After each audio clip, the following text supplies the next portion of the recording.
All right, welcome to Questions and Answers with the Health Ranger. I'm Mike Adams, the Health Ranger, the Lab Science Director of the CWC Labs that you see behind me here. And in fact, one of the questions today begins with this thing right here, this face shield. I've had a lot of people asking me about this, like what the heck is this for? Why do you have this? And what is this? People are asking, I'm looking at the monitor, this is part of a fume hood. This is where we do our acid work.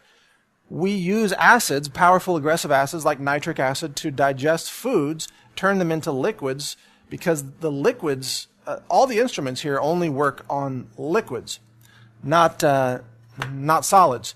And so this face shield is what I wear when I am adding acid to the unknown food samples. Occasionally, a food sample will explode.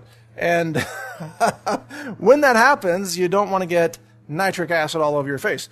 So this face shield is all for that. Now, I wear I wear glasses, of course, and I wear latex gloves during that procedure. And actually, we have quite a lot of experience now. We know what's more likely to blow up, or blow up's maybe the wrong term. Let's say rapidly oxidize. How about that? That's really what's going on chemically. But one time, I remember something really surprised us, and it was a very concentrated turmeric resin. And it was like a volcanic eruption, and it blasted acid and turmeric resin all over the inside of the fume hood. It took hours to clean it up, and it made a mess. There are some things, like a lot of lipids, a lot of fish oils, for example, you have to be very, very cautious when you're adding nitric acid to them. So we have a lot of safety procedures, and we have a couple of different eye wash stations. We have a shower here. Yes, an emergency shower. You run to the shower, you pull the cord, and you just get bathed in water. Freaking cold water, it turns out, and you can wash yourself off if you get acid on you. So we've not had any such accidents where requiring a shower or an eye wash, but that's what this is for. We are dealing with harsh acids here. We're dealing with hydrochloric acid, sometimes hydrofluoric acid, but usually nitric acid, but other solvents like acetone, for example, methanol, for example. Other things like that, acetonitrile, a common solvent that we would use for liquid chromatography, and you do have to take some safety precautions. So that's what we have here. Then some people have asked, what is this? What's this light doing here? And yes, it works. See, there it is. This light is because one of the steps that we do here is in our 50 ml vials. Well, here's one. Our 50 ml vials, this is where we put our food samples into, and we are adding volume after digestion to 50 milliliters.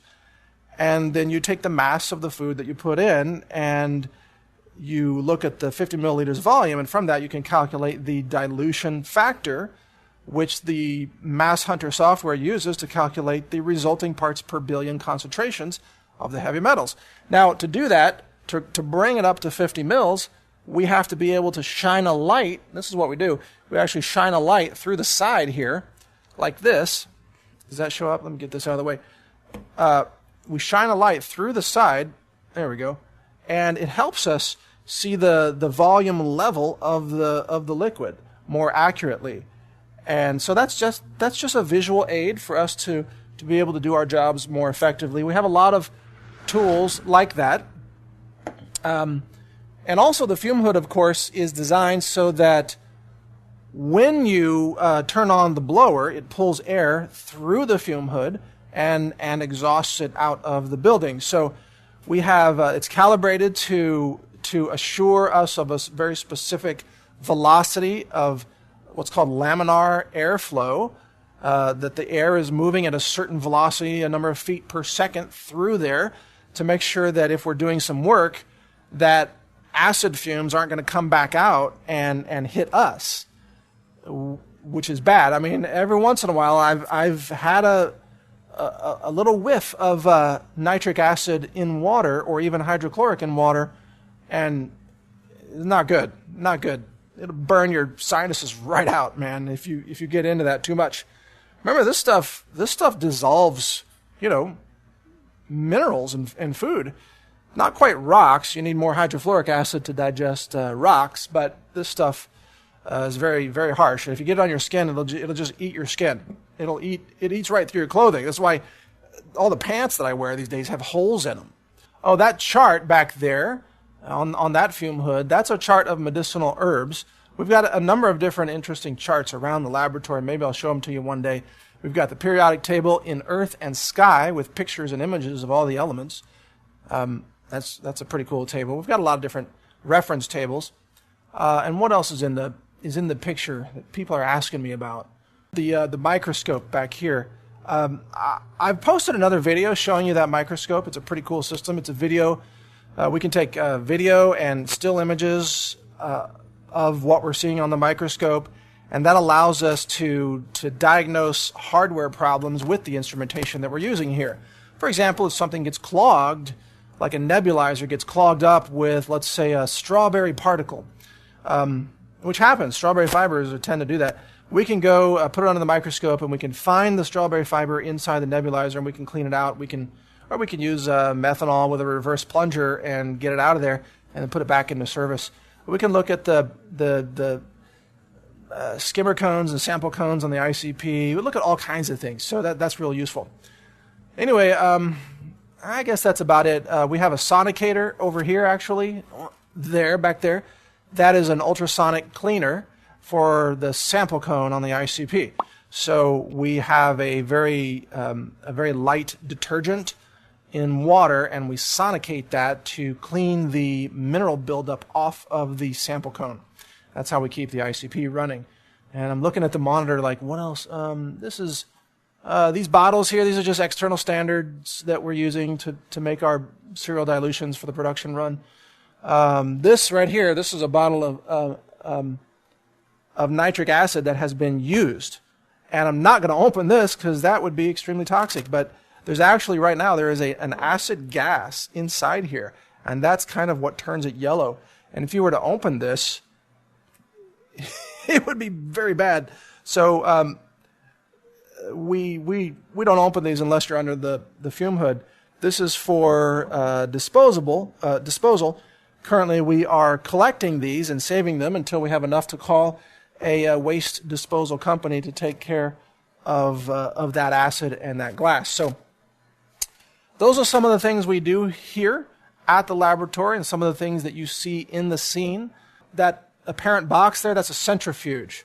So we use that during our pesticide extraction of food samples.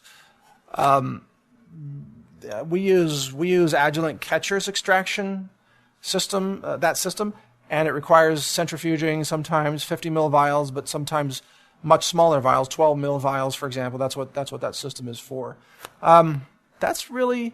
Oh, and that whole section over there, if you're wondering what those monitors there, that's our organic chemistry section, and I'll show you that later. That's where we're running our LCMS time of flight system, which is a very capable mass spec instrument that can detect organic molecules at parts per billion, well, actually sub parts per billion concentration. So it's a very cool system.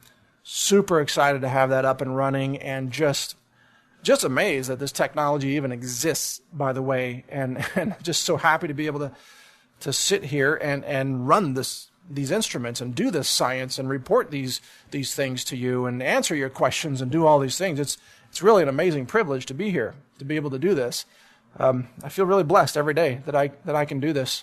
And you think about it, to promote clean food using the tools of science, that's amazing.